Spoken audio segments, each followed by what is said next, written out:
Going up with calling for the same number, same hood is all good. And if you don't know, now you know, nigga. You know very well. All right, here we go. Run it, run off. Tell it, run and tell that. And hits the franchise guru. What's up, fellas? Let's get back at it. Real talks. We are coming towards the end of the season again. And we got a lot to talk about. Playoff matchups at this point right now. Remember, those teams that are not in the playoffs, and if you are still playing your games and you beat a playoff team, you will get a gift.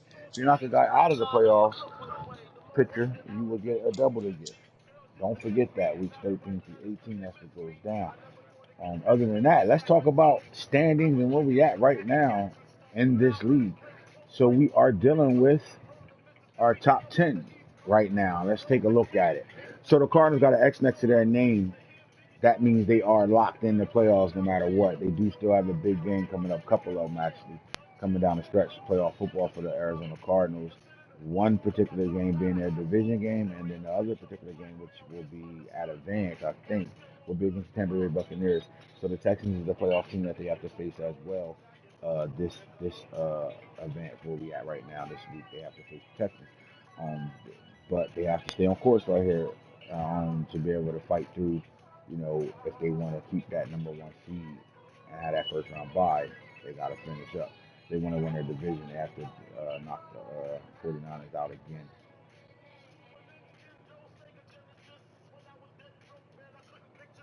They took their first loss still in a big game against the Baltimore Ravens, big time football game. Two good teams going at it, man. It was a defensive struggle um, and a defensive win. How that game went, but let's see them still sitting here with one loss. We did advance the league, so we are looking at the top 10 as the game has it right now. They got the Bills because they're in a 9-game winning streak. Even though they have two losses, they got them ranked number 2 in the league right now. Baltimore will be facing the Bills at some point tonight or tomorrow. Um, but the Bills are on a 9-game winning streak. They are very hot right now. 5 on at home, 1 on the road right now. 1 home loss, it looks like. So 5 home wins, 1 home loss, 6 wins on the road right now with 1 loss on the road as well. So they're playing really good football across the board, no matter if they're traveling or staying home. The Buffalo Bills are playing really good at number 2 right now. At 3, the New York Giants coast their way back up in the mix right now, dealing with some injuries, but at the same time, they're sitting at 12-1. Their only loss was to the Arizona Cardinals a couple of weeks back. But they're sitting at 12-1 on a 4-game winning streak. Same thing, 6 wins at home and 6 wins on the road. So they're 12-12, 12 total wins, 6-6. So they split it. So that means they can go travel to your town and whoop your ass, or stay home and whoop your ass. They got some games still coming down the stretch as well, so we'll talk about those also to figure out if those Giants can stay, with 1 loss. Can they finish the season with 1 loss and fight for that number 1 seed? And next up are the Mighty Bucks, sitting at 12-1 as well. They have an X next to their name too. So you see the Giants, Buccaneers, and the Cardinals are all playoff bound for sure. Nothing can happen. They don't have to win another game. They'll still be playoff teams. Although neither one of those 3 teams want to lose a game, but they don't have to worry about not being in the playoffs at this point right now. So as you see, the Bucks sitting at 12-1 on a 7-game winning streak, 8 games at home, 4 on the road, 1 loss on the road. So their only loss came in New York against the New York Giants. Next up are the Lions with the Y next to their name, so that means they are division champions this year. Shout out to Antonio, 11-2 right now, man, on a 3-game winning streak. I think they're in a good situation. I think this is the time that the Lions have to continue to fight. Let's not make this a 1-year wonder. Let's make this we're here now. We're here to stay now, and close out the dish. I think they can do it. I think they have, not only do they have a starting quarterback in play that's really good, they have a backup, and 5-star that's really good as well. I think this team has a little bit of depth behind them now, and I think they're starting to get chemistry with their playmakers on offense, from tight end to the running back to the quarterbacks. All of them starting to get some type of bond going on right now, which is making them play really good football. So I like this Lions team. I do think they're a threat. I do think they're scary. And Antonio offensively can call some dollops and really good plays. Um, has been that way since I met him. And I think if we continue to put those pieces together with the play calling they got, I think they'll be fine. Um, they do a really good job in their secondary, and it's really through their safety play. If they can get their D line and linebackers to, to join up the safety and the DBs, the corners and safeties, on how hard they play, I think this team's going to be really dangerous. They're sitting at number 5 right now with the Y next to their name. That means they are division champs no matter what. At 6, the Ravens on a 6-game winning streak. They're 11-2. Big game, really big game coming up. This game could possibly decide who's going to have the first round bye between the Bills and the Ravens. That's important. All right, 11-2. 6 games home, one home loss. 5 games on the road, one road loss.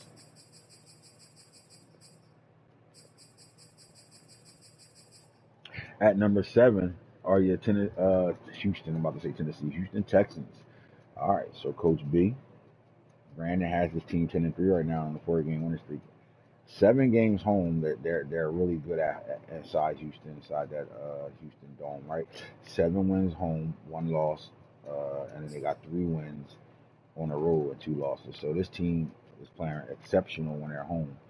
And they're playing good when they're away, but 3-2, they're 1 game above 500 on the road. So that's important. They got the Arizona Cardinals coming up at tomorrow around 3:30, 4 o'clock.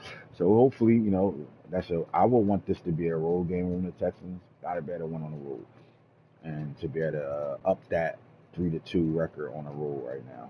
Next up are the 49ers with 3 losses at number 8, 10-3, sitting here now. They're on a 2-game losing streak, and that's important.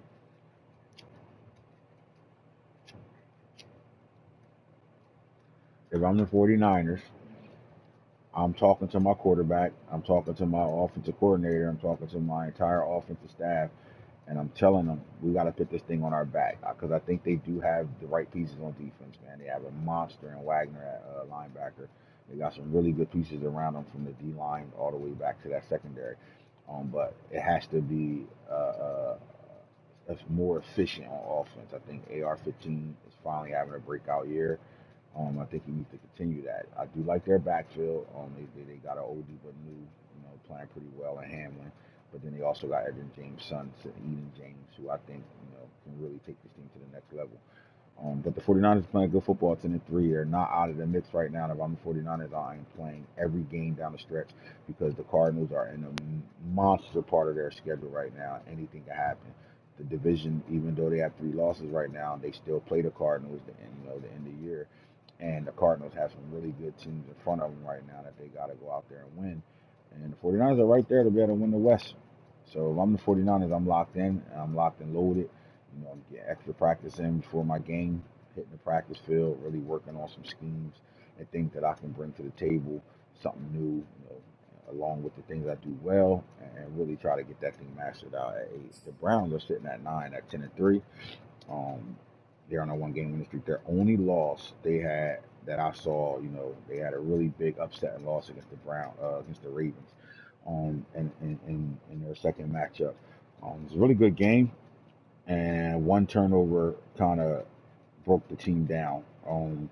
They had a bubble screen that got batted down and went in the backfield, fumble, scoop, and score. And I think that broke the back of the Browns. And I think they got to be able to fight through that type of stuff, where they just stop playing, give up, kind of don't stay focused, don't stay the course. Shit happens in the course of the game. You got to have your ups and downs, and in the ups and downs, the highs and lows, you got to better fight through that. I think if the Browns can do that, they are potent on offense. I mean, that West Coast offense that they run, that Bill Walsh style of offense that they run, can be effective, very effective. Again, I still think this team needs to be able to throw the deep ball. They need to be able to get better at throwing the deep ball, because you get one dimensional in your check down game and your West Coast game. And if that's not working well for you, teams start to jump routes and things like that. Can you make them pay for it by throwing over the top? I think that's where the Browns is at. Also in the backfield, I've never really thought the Browns fell in love with Brian Robinson Jr. But they got a rookie over there that I think can be really a big piece for this team. I don't know if they spent time with him this year. It might be redshirt. That's something that they do in their program. They will redshirt their rookies. But Brian Robinson, he's capable. The problem is, I think his window has passed him, um, where we could have possibly seen a dominant running back over there, and he kind of didn't get a chance to be that guy because of the running back that was in front of him that they traded for. So things happen. They drafted one of the best running backs in the draft, in the first real draft class, but then they also traded for a big time running back from the Lions, and that running back did not get that starting job up for about 4 or 5 seasons. So now that B Robinson Jr. is the starting running back over there, I do think he's vital to what this offense can do. For the West Coast offense to work, you got to be able to run the ball in between the tackles, and your running backs got to catch the ball really well out of the backfield. I do think they have that running back, but I don't know if if his time has passed him. So with the Browns, I think they just need to continue to do what they're doing. Um, try to lock in a little bit more. They got two guys in their secondary that's leading the league in interceptions, just in the top five at least. So they're doing really good on defense as well. Their linebacker core has gotten better, and their front four, I think that's the issue for me when it comes down to the Browns. Do they have that type of front four on defense that can carry them in the playoffs and take them to the ultimate game? Coming up next, you got the Philadelphia Eagles, 9-4. Now, last time we talked about the Eagles, I think they had one loss. And the last time I did a show, we talked about the Eagles and their schedule coming up and what they had to deal with through that schedule. All right, so they're 9-4 right now on a one-game losing streak. So what happened was, they lost. I think they lost back to back. Then they beat the Raiders, and then they lost again. Even with these losses, they're playing close games. But I think the story has to be stop being written the same down the stretch for the Eagles. I think they gotta still take that next step. They have the roster to do it. They got the players offensively and defensively to do it. We love their receiving room. We think they have one of the better running backs in the league. Defensively, these guys, they play pretty good defense. I think they got the players to really play with anybody defensively. I think the scheme is where I think the Eagles, get themselves in trouble when they get to the top level guys.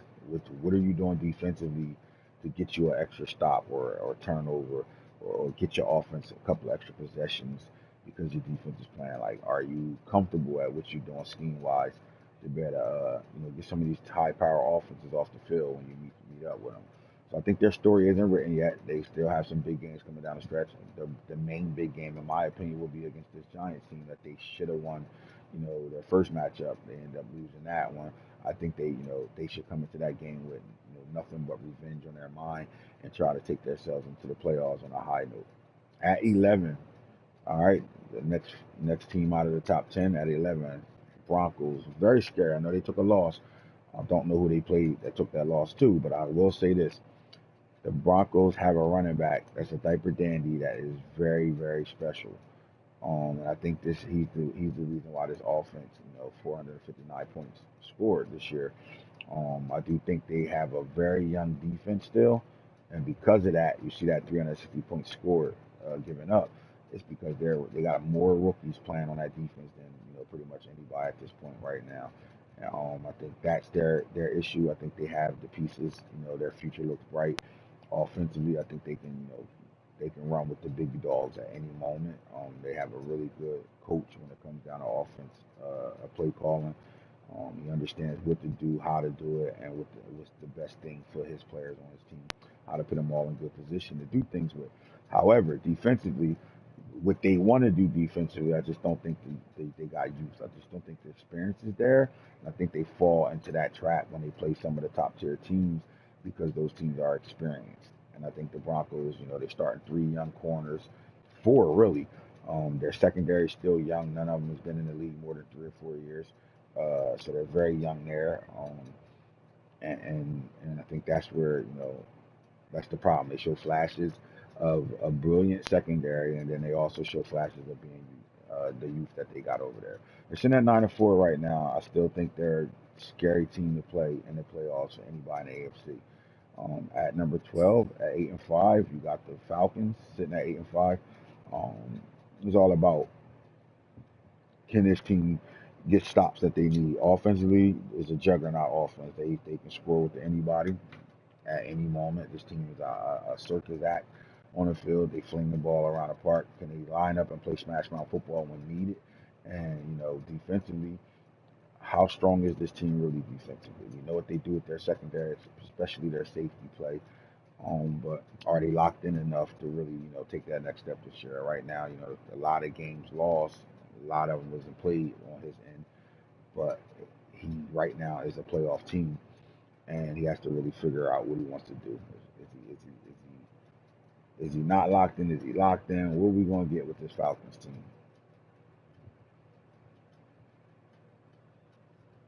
At 13, the Dolphins are sitting there, 13. Now the Dolphins, the Dolphins to me are the closest they ever been to how they started off the dish in Game of Thrones in years, one, two, and three. I thought the Dolphins were playing really good football. I thought they had the pieces that made them special. Now, to me, they got three dogs at the receiver, and they have their quarterback. Honestly, Dan Marino Jr. Not only did Dan Marino Sr. break the record books and was one of the best quarterbacks of all time, Dan Marino Jr. was having that type of career as well for the Dolphins. But I do think Trigger Man is the better quarterback. I think they found their guy to take them into the future.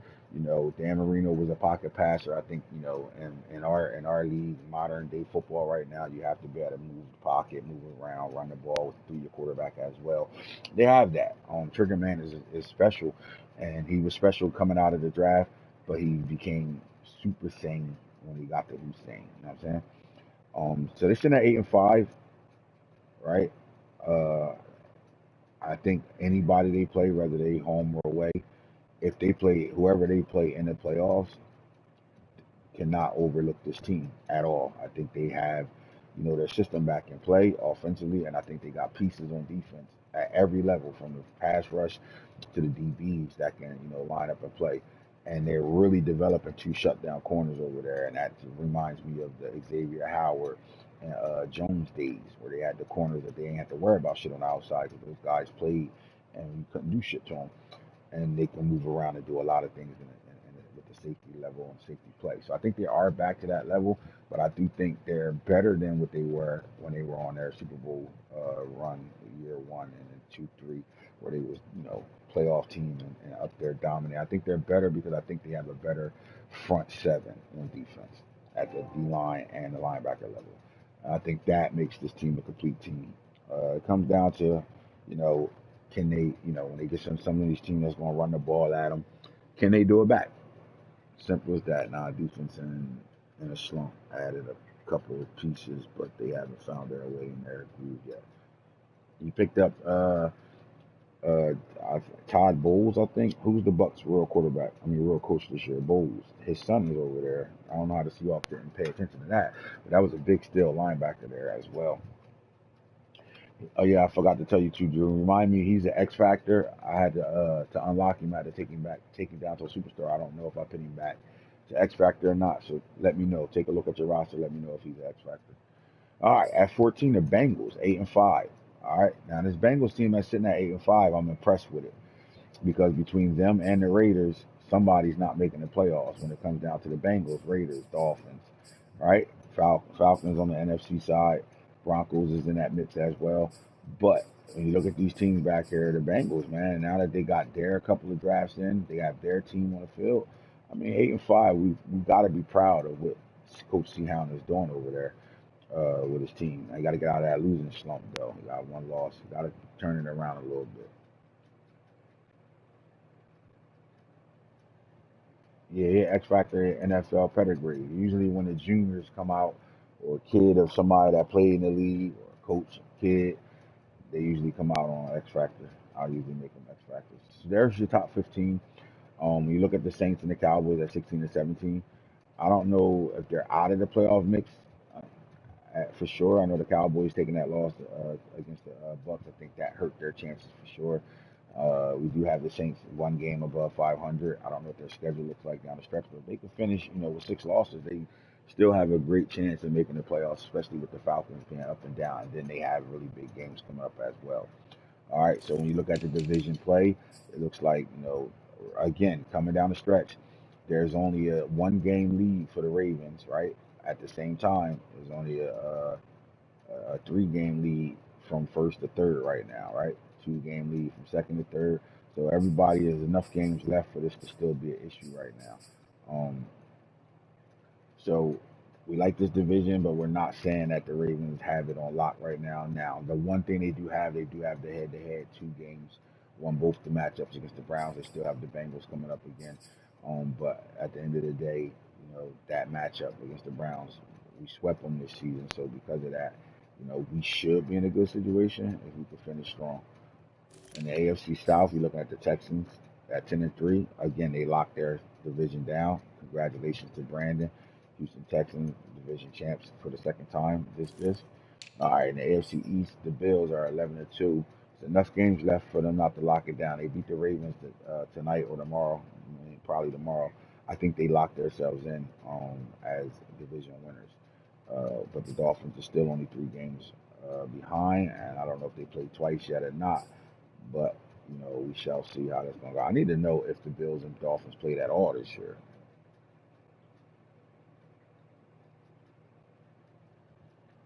Also added a cornerback.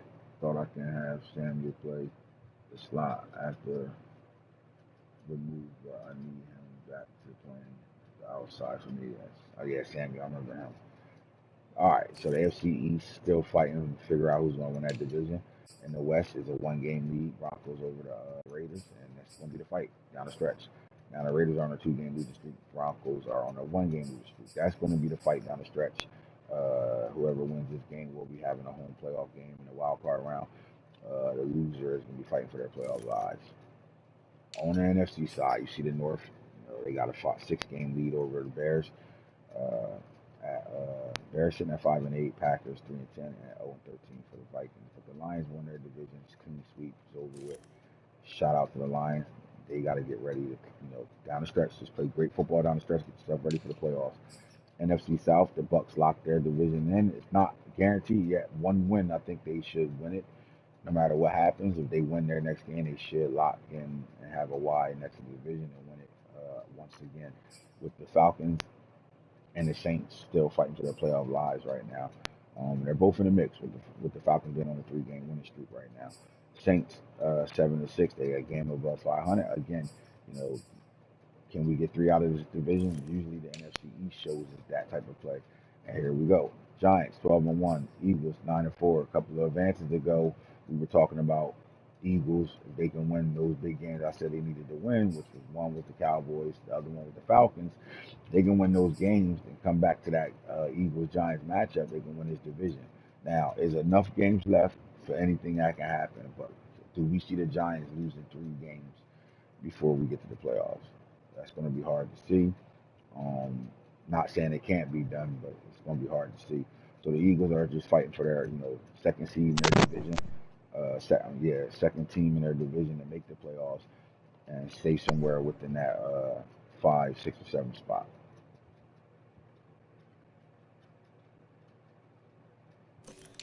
And then the last side of things, the West, we're looking at Cardinals again. They're locked in the playoffs, but they didn't lock the division in yet. And this is where if I'm Drew, I'm working my ass off to finish strong because the Cardinals are up against the schedule's not in his favor right now. He has a complete playoff schedule coming down the stretch.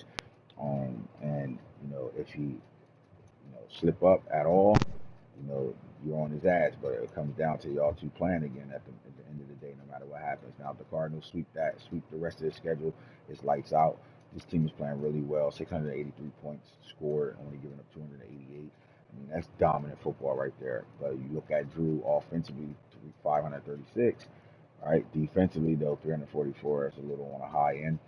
But offensively, they putting up numbers right now, scoring with the best of them. So they could continue to do that, man. We can see some good football here. All right, that's your divisions. That's what's going down. Now, with that being said, let's look at the playoff picture for a second and see who's doing what, when, and where, what matchups look like we're going to get as of right now.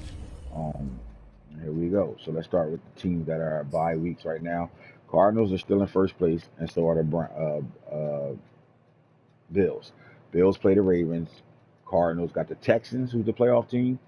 Then they got the Bucks, who's the playoff team. Now, the Giants and the Bucks both are one-loss teams, so they're sniffing that bye week just as much as the Cardinals are sniffing that bye week. So that's going to be an interesting play. See these guys down the stretch.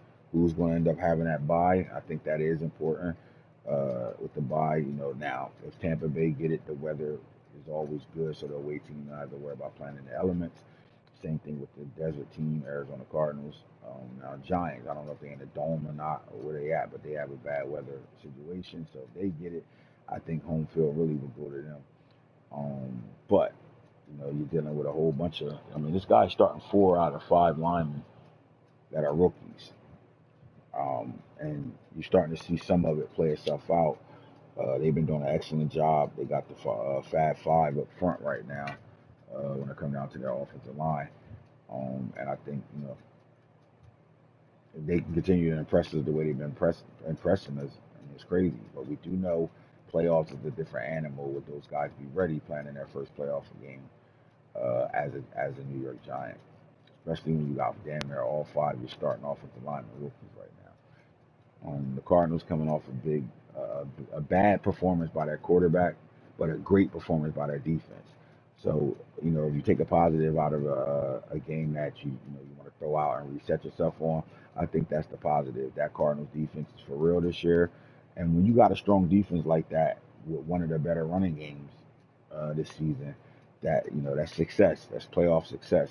Um, so I think they're in a good situation. I think they can, take that loss they just had, throw that out, and get back to it. I think their quarterback won't come out and have those type of games, game in and game out. I think he's arrived. Is actually in the MVP race right now, fighting for that as well. So the Bills are sneaky, man. They on a 9-game winning streak, quiet as hell right now, but they're the Bills. They got one of the most accurate deep ball throwing quarterbacks in the league. They got a surprisingly strong run game as well when they want to have it. But when these guys are playing, street football, this is one of the best teams in the league. So, uh, you know, pretty much coming out of this week, probably going to determine if they're going to continue to have that bye.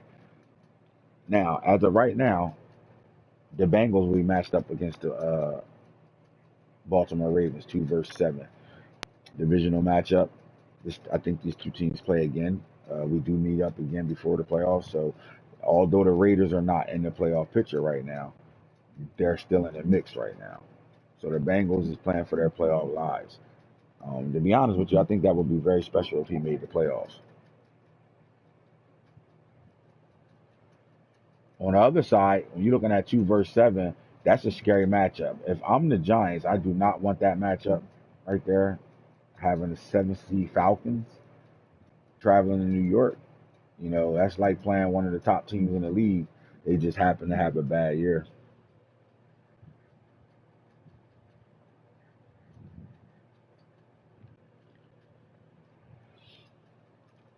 Now, I'm not going to talk about the matchups itself because we're not sure if these are going to be the matchups.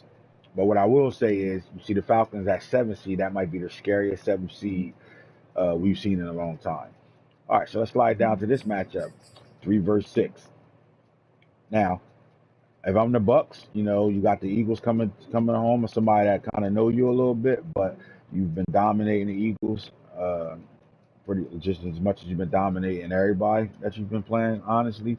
But if I'm the Eagles, I'm not uncomfortable with this game. If this is the matchup, I'm going all in for it. If this is the matchup. And then you got the Lions and the 49ers, and honestly, anybody to me can win this ball game. So to me, I like this matchup as an interest. I hope this is the matchup that we get to see when playoffs do start. Lions versus 49ers, where the Niners traveling to Motor City. Then you got the Texans and the Dolphins. I think that's a great matchup. They both have similar play styles. They got speed demons all over the place at receiver.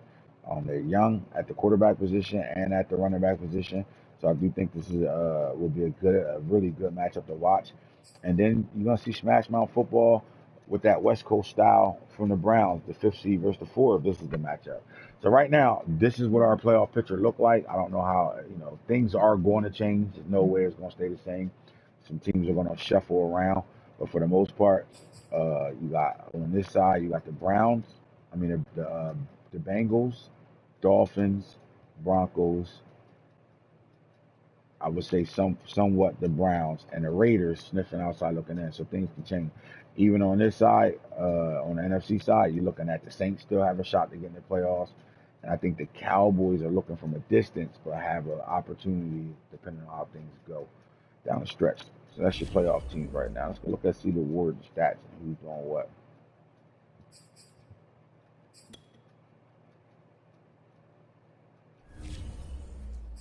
All right, so who players is shitting this year right now, man? Let's talk about it.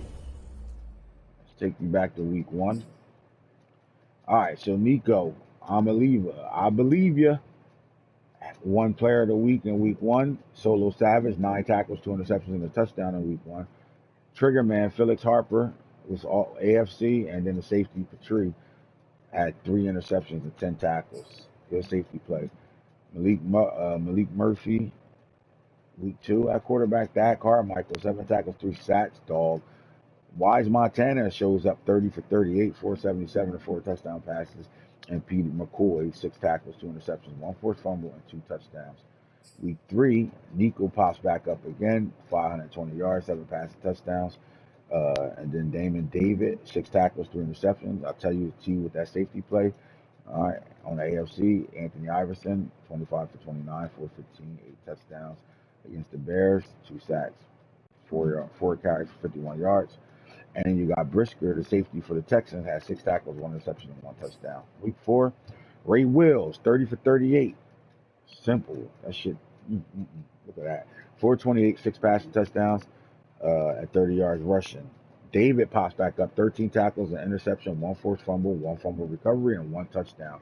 Trigger man pops back up as well, 22 for 27, 543, 5 touchdown passes, 45 yards rushing, and 2 rushing touchdowns as well. And then Peter Woods goes off in week four with 9 tackles, 4 sacks, 1 forced fumble, and a fumble recovery. Week five, Nico pops back up for the third time, 563 yards, 10 passing touchdowns, 22 rushing yards, threw 10 in that game. Cumberland had 5 tackles, 4 sacks, and a forced fumble. Johnny Martin, the factor back, 23 carries, 292 yards. He had 2 rushing touchdowns to go along with it, averaging 12.7 yards a pop. And then there's the new sack guy of the league. You know, we haven't seen Colt Young in a while, but Barno has been the most consistent sack guy in the league since Colt Young hasn't had a coach over there. 6 tackles, 3 sacks, 1 forced fumble, a fumble recovery, and a touchdown. Week six, AR-15, 17 for 37, 581, 7 passing touchdowns. Braswell, the linebacker position, 5 tackles, 1 sack, 1 interception, and 1 touchdown. Anthony Iverson's back up again, 24, 34, 590, 6 touchdowns. Barno again, 6 tackles, 3 sacks, 1 forced fumble, 1 forced fumble recovery, and a fucking touchdown. Looked like he did that 2 games in a row. Jesus.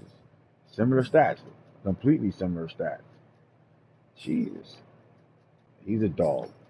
All right, and week seven, you get Ray Wills again, 486, 6 touchdowns.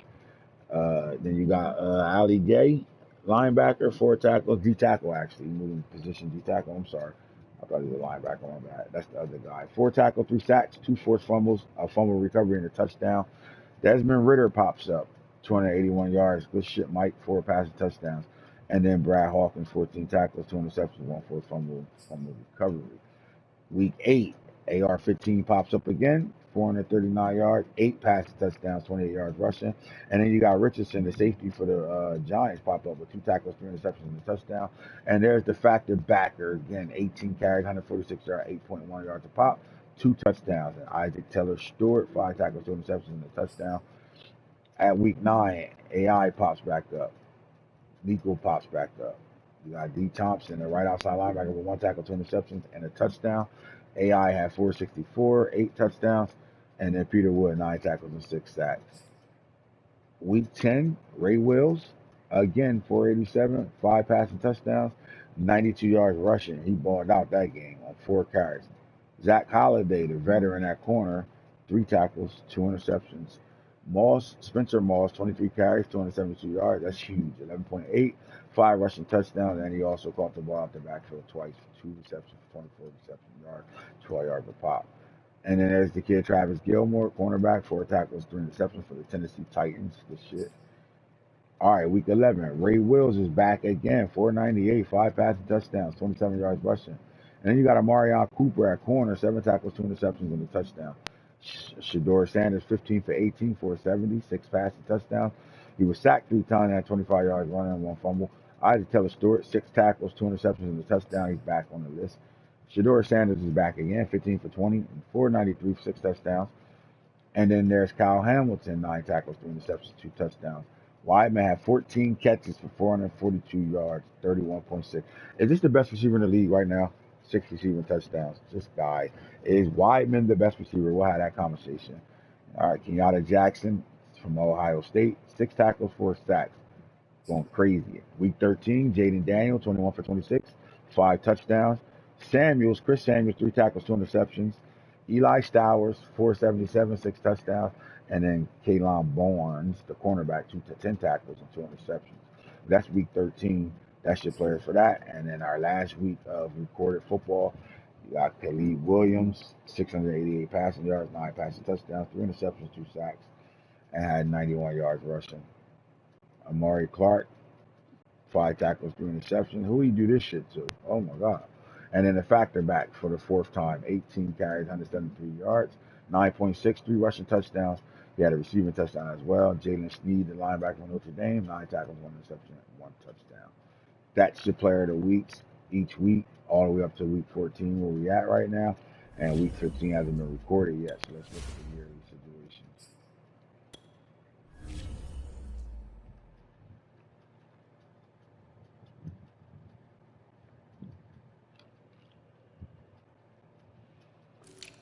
Coach of the year, Joe Judge at 12-1 is back up. We got Dan Campbell for the Lions at 2, B. Murray for the Texans at 3, Goat Falk at 4, and Nick Sirianni at 5 for the Eagles. That's your top 5 coaches award race right now. Now the MVP goes, Ray Wills is up. Nico had a really bad game, drops him. Uh, Ray had a really good game against the Cowboys, moves him to the #1 spot right now. That's going to be an ongoing battle. And I do think Triggerman is in the mix of this battle. But this is the first time in a long time we've seen 4 quarterbacks in your top 5. Ray Wills, Nico Amaliva, Phillips Harper, and Anthony Iverson. And then there's Malachi Wideman at 5. To me, I think the best receiver in the league. Can we argue Deion Smith might be a guy too?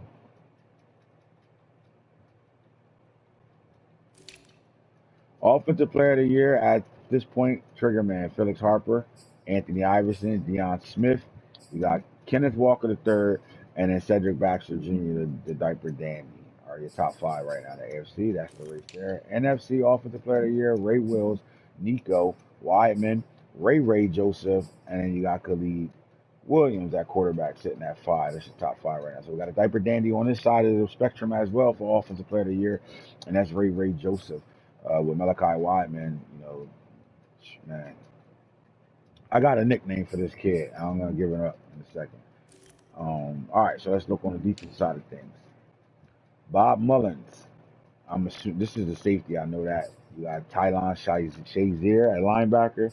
You got Trayvon Walker at #3. Chris Samuels, the slot corner, going back outside again for the 49ers. He's their #1 corner.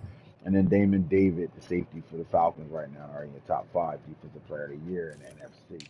AFC as follows. Peter Woods at 1, Eli Ricks at 2, Barno at 3, Abdul Carter, sleeper at 4, and then Keyshawn James at 5, another pass rusher that's a dog. I like these 5 when it comes down to the defense. It's going to be a nice little race between these 3, though, in my opinion. Offensive Rookie of the Year, Cedric Baxter Jr. Is he the best rookie running back this year in the entire league? Is it safe to say that yet? We do know the Cowboys got one uh, over there, but he had a really bad game against the Bucks.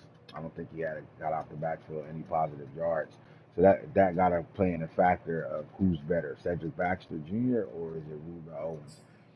Johnny Shakur is sitting at #2. At 3, Hakeem Williams, receiver out of Miami, playing for Buffalo.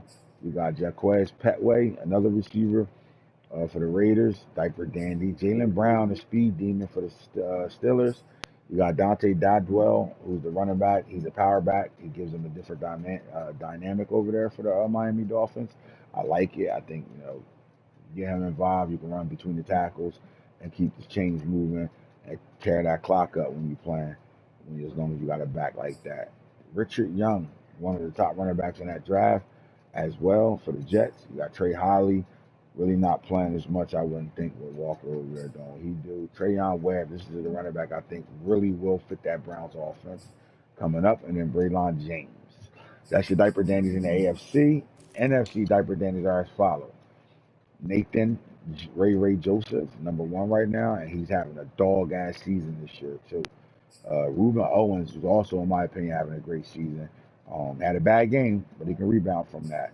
Marion Peterson is a sleeper back that probably none of us are expecting to be that guy right now, but he is the guy for the Lions right now. He's having a great year at number 3 right now. Jonte Cook, another speed demon receiver out of Texas. This kid's a monster. And the 49ers, in the last couple of drafts, they drafted top receivers. And them and the Eagles have stolen receivers in the last couple of drafts that gives them a good fit, good dynamic over there for both of those offenses. And Jonte Cook adds to that. And Eden James, obviously the son of Edgerrin James, sitting at 5 right now. We like him. He's a little bit of do it all back, Power back, got good speed, break tackles, catch the ball at the backfield, and he's a good complement to Hamlin already. Ty Lockwood, the tight end for the Eagles, sitting at 6. I got to look at his numbers to see what he's really doing. But great pick for the Eagles. A really good pick. Dog tight end. Brian Gibson is sitting here 8-5 with the Falcons. Noah Rogers, another big time receiver from Ohio State for the Rams. Adam Hopkins for the Lions. And then Mark Fletcher, the other big factor for the Saints, are your top 10 right now offensively. Defensively, diaper dandies are as follow. Hameen Anderson. Hey, nephew. Nephew sitting at number 1. You got JoJo Randolph. You got Khalil Ali. Peyton Bowen. All right. A couple safeties on the board. Corner on the board. We like this. All right. Samaj Bridgman, linebacker. Jaden Osbury. And he was hurt. He got hurt this year. He came back off that injury. He's still playing really good. Snake has a really good youth. Got good youth over there. That to me, I think is going to change that the outcome of what these Cowboys have been doing for the last couple of years. I think they got the pieces. They just need the development to happen. Need these guys to get some experience under their belt. Giants got a sleeper safety. I think this safety is really good. They have a nice little secondary over there, so he's not asked to do much. But as each game go by, this guy steps up more and more. So in my opinion, he's going to be a starter real soon for this team. Jamal Anderson at the linebacker position, solid for Mark. Jarquez Russell, a pass rusher, and then Kirk Weathersby, another pass rusher for the Panthers. So we got the Yankees, AFC. All right, so the number 1 safety in the draft, Khalid Downs, look what he's doing exactly that. The number 1 defensive end in the draft for the Chargers, sitting at number 2. And then you get to the family members. Kamari Robinson, nephew of Coach Jimbo, is at 3. Adon Schuler, Notre Dame kid, for the Texans, big time safety. You got Jordan Castell, another big time safety, and Vickers for the Bengals. And now you see why the Bengals are winning games right now. They got 2 really good safeties on the back end. Blake Nicholson at linebacker, to me, I like him. Fast, speed demon at linebacker, and he's a hit stick machine. As long as the Raiders continue to play with this linebacker, I think he's going to get better, and the more he becomes the captain of that defense, he's going to be in a situation. Anthony Macy, another diaper dandy at cornerback, another one of those pieces that the Broncos picked up on defense that's going to have their defense back to that no-fly zone very soon. Chargers, Raul Aguirre, and then you got Malik Bryant for the Browns. Sitting here at number 10. That's your top 10 diaper dandies in the league right now, offensively and defensively for the AFC and NFC. Now, best quarterback in the AFC, Anthony Iverson, Felix Harper, Mike Weber, Eli Stowers, and at 5, Derek King.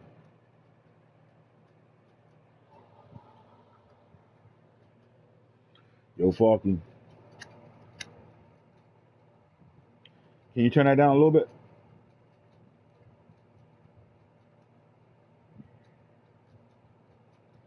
Now, when you look at the top 5 quarterbacks, I know they got Anthony Iverson there at number 1 in the AFC, which is hard because the offensive player of the year at 1 is Felix Harper. When it comes down to top three passers in the league right now, Felix Harper is one of those guys. So what makes Anthony Iverson the best quarterback in the AFC this season, especially with the season Felix Harper is having, Mike Weber is having? So we're going to talk about these quarterbacks: Anthony, Felix, Mike, Eli, and then we're going to look at Derek King. And then when we come back, we'll do the same thing for the NFC. So let's talk about those quarterbacks for a second.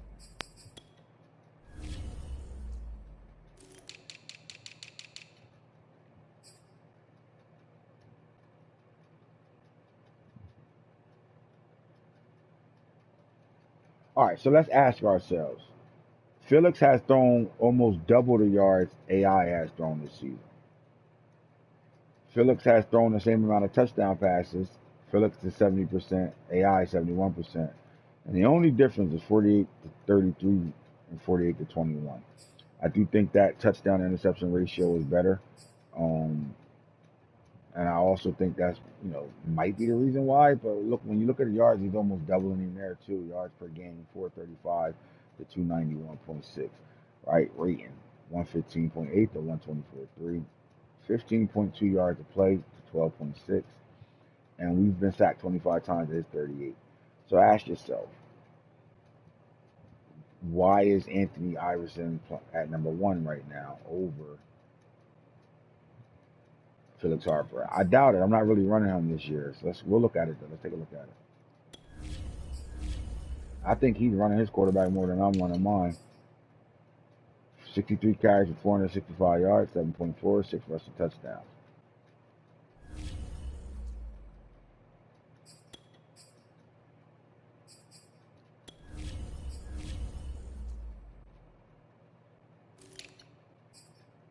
57 carries, 449, 7.9, 5 touchdowns.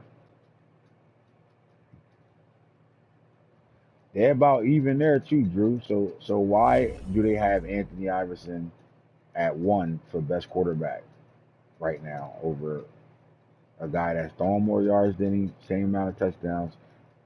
Got to be the ratio there. That's what I'm thinking.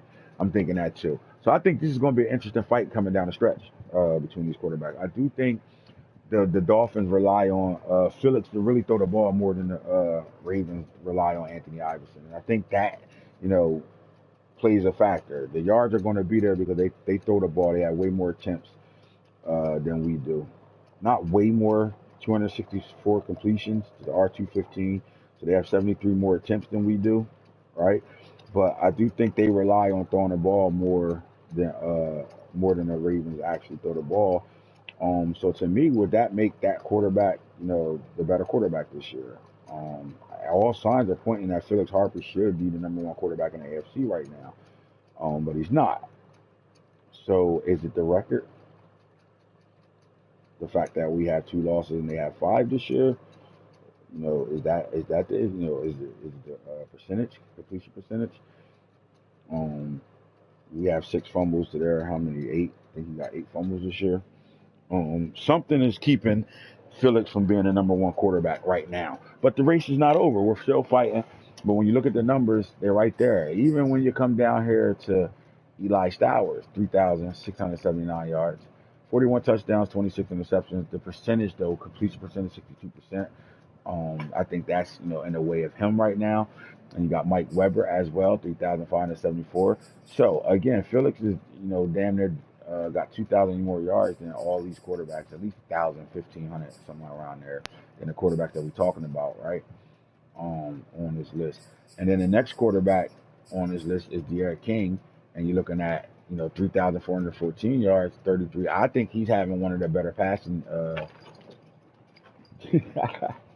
I think he's having one of the better passing seasons than he's had, in a while, especially as a Raider. And I do think that's going to play a part if this team makes the playoffs right now. But they want to get that percentage up from 60 to somewhere between 65 and higher. They can do that. I think they're in a situation. Um, I know there's probably no quarterback that has more rushing yards than this quarterback right now.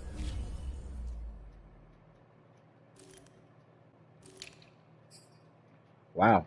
So he's not even running him the way he ran him last year. He's his first year. Second season was a Raider, 944, 743, and now he's down to 387 at 7.6 yards to carry. So these guys really are playing from the pocket this year. A lot of these dual threat quarterbacks aren't really, you know, running the ball the way we've seen them run. I know Anthony Iverson wanted to be more of a field general than a playmaker, than a running quarterback. Like he will take off on you, but he's looking to throw the ball. He's looking to put his offense in good situations and not, try to play mistake-free football as possible. Um, and he's trying to play from the pocket a lot more. I think Felix Harper is a pocket passing quarterback just with the dual threat tools. But this kid wants to sit in the pocket and dot you up. Stowers the same way. He got weapons all over the place, throwing to a bunch of young weapons, and he's only in his second season right now. So for him to be there, I like that. And then you're looking at 29 touchdown passes from Mike Weber for 13 interceptions. Now, some could say Mike Weber's touchdown numbers are down a little bit, even his passing yards, but I think they're playing better football because of it. Because for him to only have 29 touchdowns, 13 interceptions at 66%, 274.9 a game. Think about it. That means that run game and other players is making plays for this team. They're not really relying on Mike Weber to be the complete man over there. I think they have a really good run game going with it because I will say Mike Weber's numbers are down, but because he's a little bit more efficient with the numbers being down, I think you get to see their total offense now.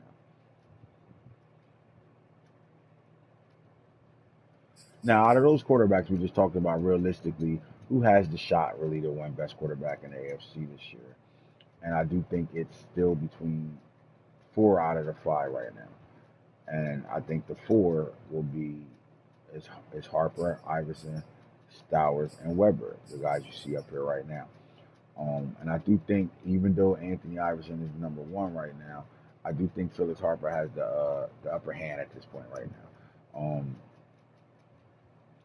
The only thing I can see is touchdown to interception ratio. He got to be able to keep them. Like he can't go over 35 picks. Now, can you play your next four to 6 games without throwing interceptions? Because I think if once you go over 30, you're flirting with disaster. Um, Period. So I don't know if they're going to play gamble football or not, but that's what the quarterbacks look like in the AFC. Now, how about the NFC quarterbacks? I do think this is a two-man race over there in the NFC right now. That don't mean there's not great quarterbacks that's playing great football right now, but I do think it's a two-man race right now. So you're looking at Ray Wills and Nico. Now, Nico just came off a really bad game, right? He had a really bad young quarterback game. Wills hasn't had that type of game yet. And yet Nico is still pushing that envelope. This race is not over whatsoever. I think this race is going to come down to their game.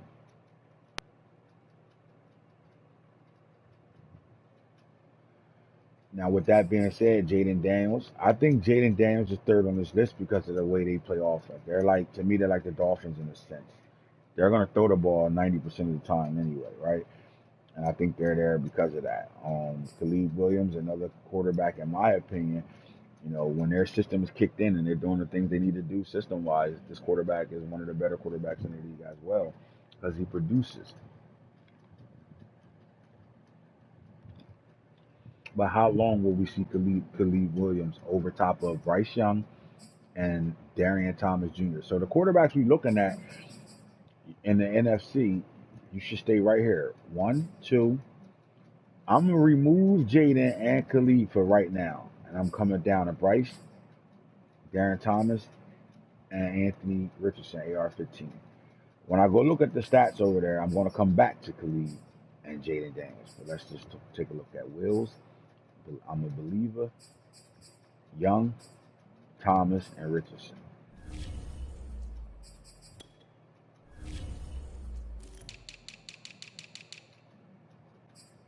All right, so look at the distance between these guys versus the AFC distance. All right, so Wills 5,322 yards passing. I'm a believer 5,255 yards passing.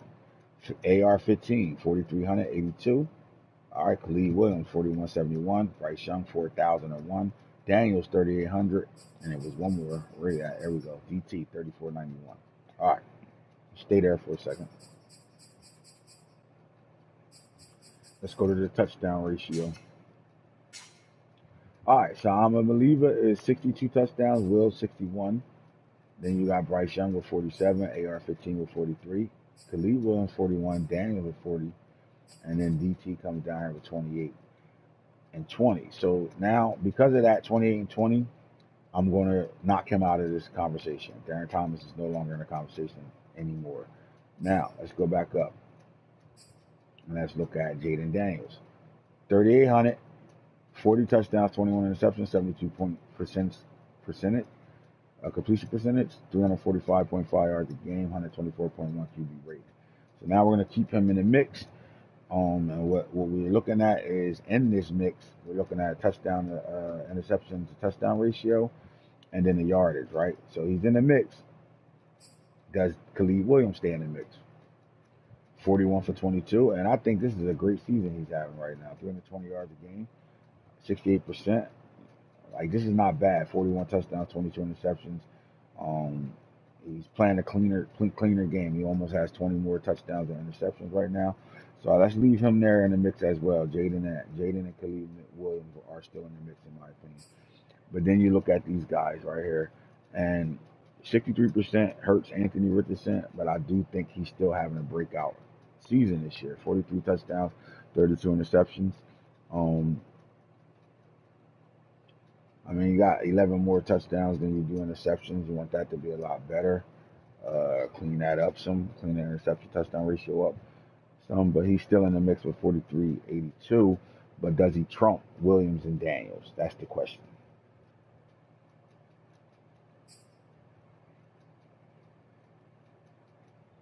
You can even look at Bryce and AR as the same yardage, passing, touchdowns, interception ratio, and completion percentage 64 and 63. So again, these guys are in the mix. These guys are, look to me are playing, top football this year. They're in the mix, but it still comes down to right here. And the one thing you can't ignore is 78% completion percentage for Ray Wills, 61 touchdowns versus 10 interceptions. He doesn't turn the ball over like that at all. 13.1 yards to play, 108.48 QB rating, 409 yards a game right now. He's been sacked 22 times. At this point, you really can't argue this. But then you're looking at 62 touchdowns, 24 interceptions, 69%, almost at 70%, 404, 13.6 yards a pop, and he's been sacked only 19 times. This race is far from over at all, and I think it comes down to them. So as great as these quarterbacks are playing this year, it's coming down to Ray Wills and Nico down the stretch. And I do think their game will determine who's going to win best quarterback or even a league MVP this year between these two coming down the stretch. So I like it. I like what I'm looking at. Right now, Ray Wills has the upper hand. When it comes down to only throwing 10 interceptions at 78% on a year right now. I mean, that's spectacular completion percentage within that system, man. They just don't turn the ball over through the passing game whatsoever, and they throwing it at a high volume right now too because 406 attempts. That's a lot of passing they've done, 318 completions. So it looks like they have the most attempts at throwing the ball this year on the NFC side. So it's not like they're running the ball and all game long and throwing when they have to. They're throwing the ball they're coming out as a throwing team and have 61 and 10 with 78%. So at this point right now, I think Ray will, especially off the game, Nico is going to come screaming and make this a hard win for anybody to win this. I think he's reached his element. He's in his zone. He's where he need to be. And Ray Wills, same type of player, man. Super confident. Uh, and great at the things he need to do and keeps his team, offensively. They move the ball. They can score. They can score quick. I watched it against the Giants game. 3 touchdowns and like 3 touchdowns and like 7 plays. That's a lot of scoring fast. So this team has it. They have what they need over there to do what they got to do. And the same thing on the other side with Nico. That Cardinals team can get up and down the field. And what's impressive is that the Cardinals running back is having the type of season he's having this year with Nico still throwing the ball at a high percentage like that. So both of them, Ray Wills does what he do, and they got Ruggs, the goal line with the red zone running back, and they having a breakout year from their running back in Arizona right now. And look at the passing numbers; it's fucking disgusting. 61 versus 10 interceptions is fucking retarded. All right,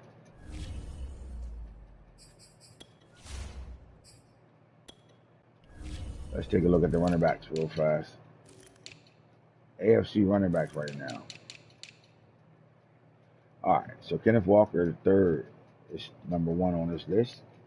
Baxter, the diaper dandy, is having a great year, along with Johnny Martin, to the house, and then B. John Robinson. The fact that B. John Robinson is fifth on this list after missing 6 games is very impressive. It tells me, the kid is special for the Baltimore Ravens. But missing those games got you at 5 right now. To the house with a 5-8 record, took over for Hayden over there. Since he's been traded from the Giants, they got themselves a good running back in Tennessee. But I think this race, Johnny Martin, Baxter, and Walker, in my opinion.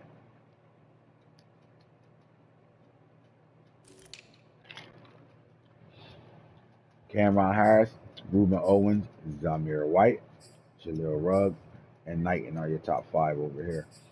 When you look at this race, what we're going to do is find out who's the best running back this year in the league. All right, so Harris, Owens, White, and Ruggs. And on the AFC side, we're looking at Walker, Baxter, Martin. And just for shits and giggles, we'll see what House is doing as well. Let's take a look at it.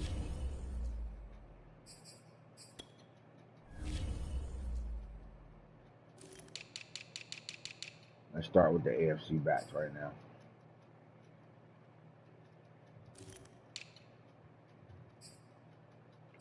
All right.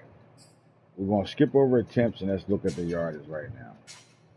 In the AFC, your lead in rusher right now has 1460.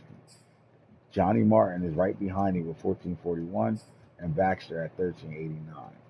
Next up is J.C. Fields, B. John Robinson, to the house. So now we're going to move J.C. Fields out of the mix and look at B. John and to the house.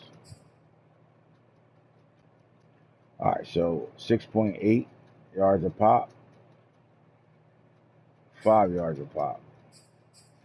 And then we're looking at Baxter at 6.1. Johnny Martin, 8.3 yards a carry. And Walker, 6 yards a carry right now. NFC. All right, so Cameron Harris is having a breakout year this year. Flat out breakout year. So let's see something for a second.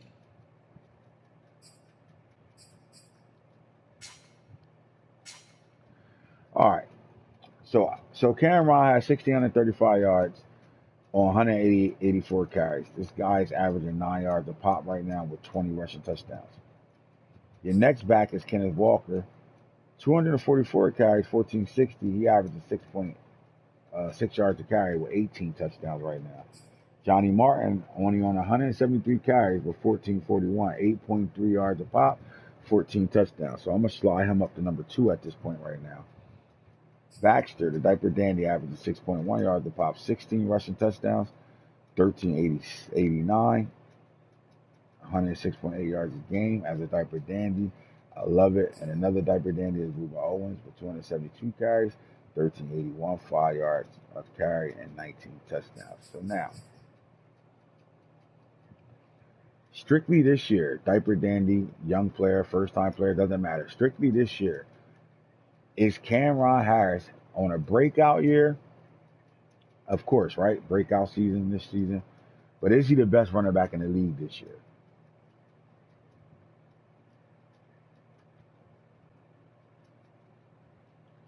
I'm pausing because I want to really know the guys that are watching opinion. Are we looking at the best running back in the league this year? He only has 184 carries. There's only one running back that's having a year like him with 173 carries, so they average 8.9, 8.3. Cameron is averaging 125.8 yards a game. He has no fumbles and 29 broken tackles. When you look at Walker, 18 touchdowns. Martin was hurt for 4 games as well. So Martin got hurt for 4 games. All right, Falk, what do you think? Martin has 173 carries. You got 184. Martin's been hurt for 4 games. He has 1441 to year 1635. He has 8.3 yards a pop to year 9. He has 20 touchdowns, 14 touchdowns to year 20, and he missed 4 games. Is Cameron Harrison just having a breakout year, or do you feel as though he's showing that he's the best running back in the league this year?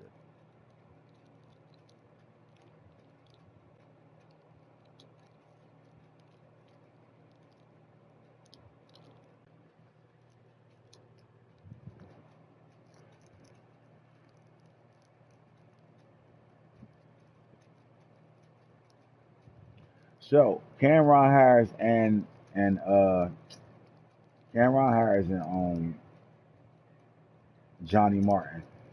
All right, both of them to me are having breakout years, but you can't ignore both of these guys averaging over 8 yards a carry. Um, but you guys play each other, so that matchup comes up right now. We're going to better see two running backs, although they're not on, they're not going against each other.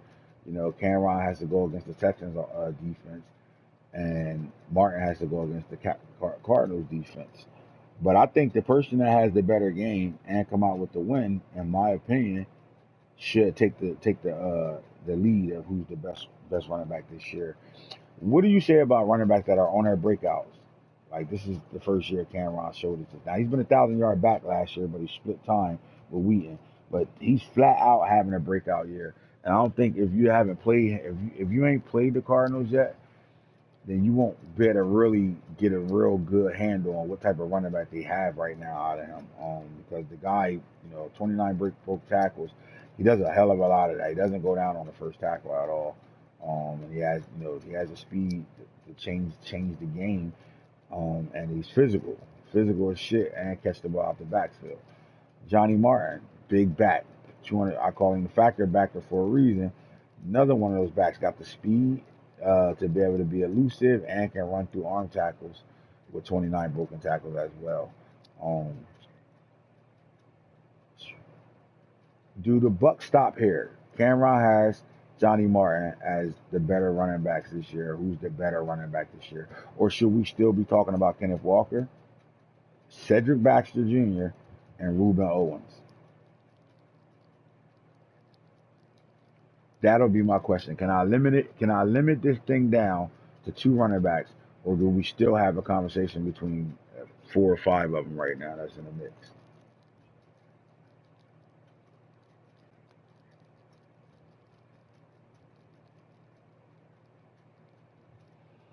I know for a fact you have two diaper dandies that are having breakout seasons as well. You can't ignore that, right? Reuben Owens and Cedric Baxter Jr.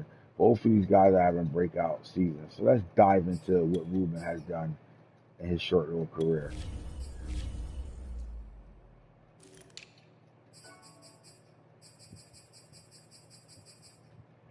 All right.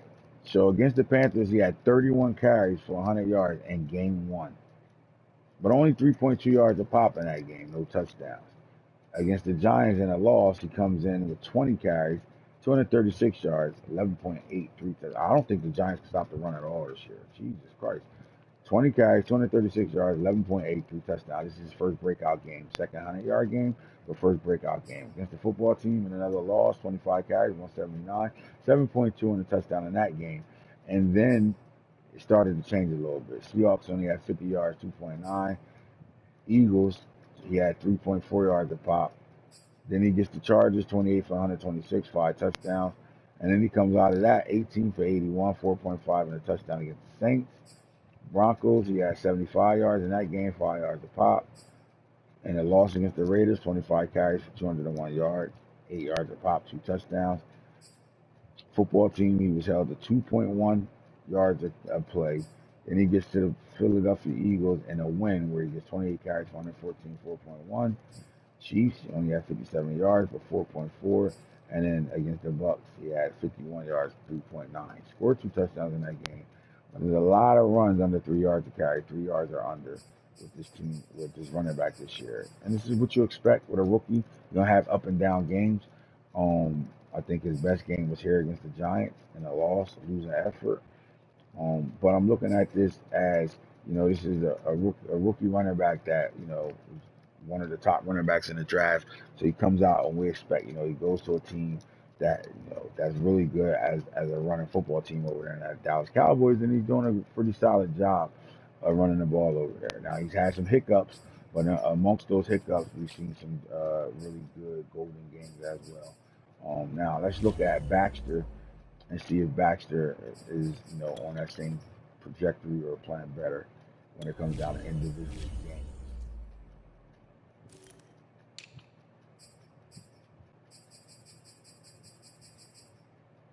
All right, against the Vikings, 4.4 yards a pop.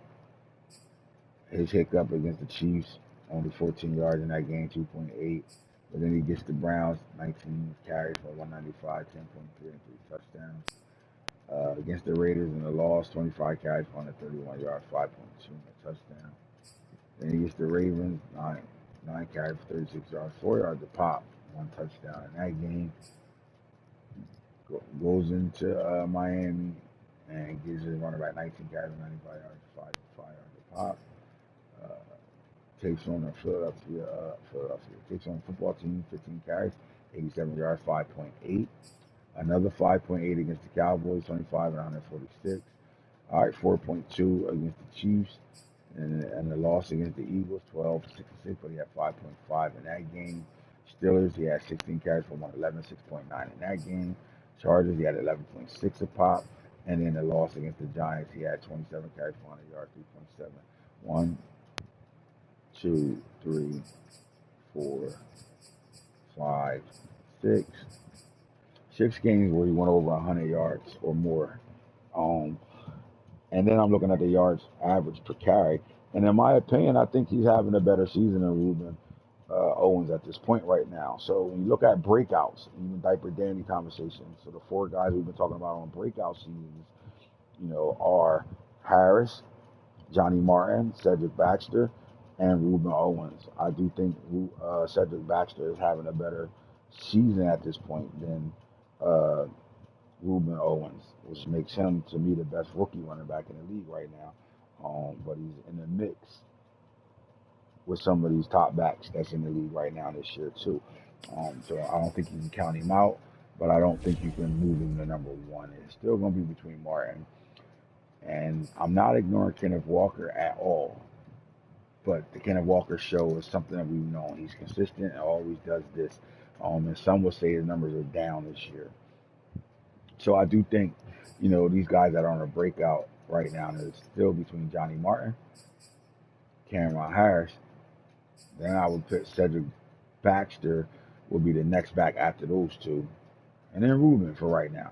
Now, with that being said, I think we have to wait until that Texans and that Cardinals game happen to really see, what's what right now. Because if I did individual, gameplay, and you look at what these guys are doing game in and game out, you see it, right? 11.3 yards a pop, 7.3 yards a pop, 34.6 yards a pop, 3.4 against the Colts, comes back 15.6 against Hero, 6.2, 40 yards a pop. He literally carried the ball 2 times against the Titans for 80 yards, 40 yards of carry in that game. I mean, 16 for 122 against the Jags. Seahawks 72, 4.8. I mean, this guy doesn't have any runs, carry that he had all year. You know what I mean? Per carry, average yards per carry.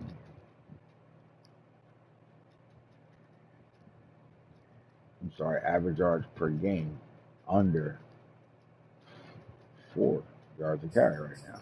And this is special. Against the Ravens, 10 carries, 7.5. Against the 49ers, 16 carries for 85 yards, 5.3.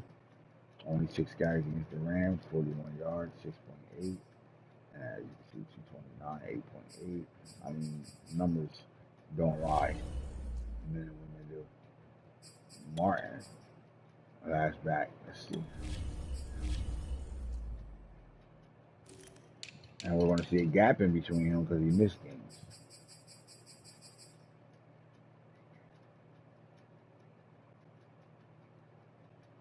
I mean, out the gate, 10 carries, 141 yards. Now, you're not a rookie, but out the gate, though, 55 against the Jets, 12 carries, 229, 19 points. I mean, 14 yards a pop and 19 yards a pop back-to-back weeks.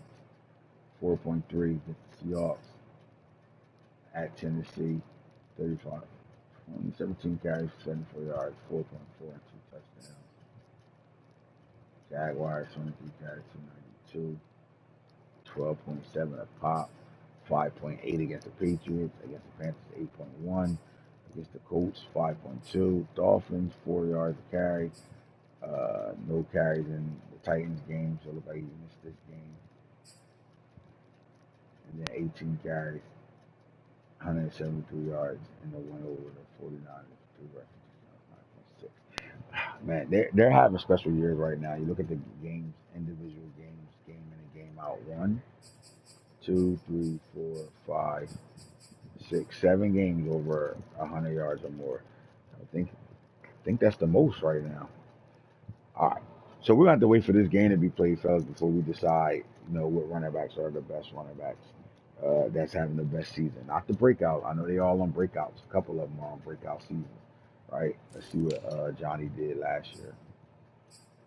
Johnny is not actually broken out because he did this last 268, 1656, 6.2, 23. He's having a better average per game than he did in his rookie campaign. I mean, from 97.4 to 131 yards a game this year. Less carries, 8.3, 14 touchdowns. I mean, he's going to shatter this before it's over, said and done. He's going to shatter his rookie campaign. So Johnny is special, and I think he's showing us that he's the next guy. I mean, these guys are only a year, 2 years removed from Springs being the guy over there. And now they're right back to having one of the dynamic running backs in the league. So shout out to Coach B over there with this Texans team. All right, fellas, we're gonna stop there. I can't wait to see the matchup between the Texans and the Cardinals in the battle of who got the better running back this year while they're on their breakout campaigns right now. Other than that, you already know what to do. Hit that like button, holler at me when you do. We out there.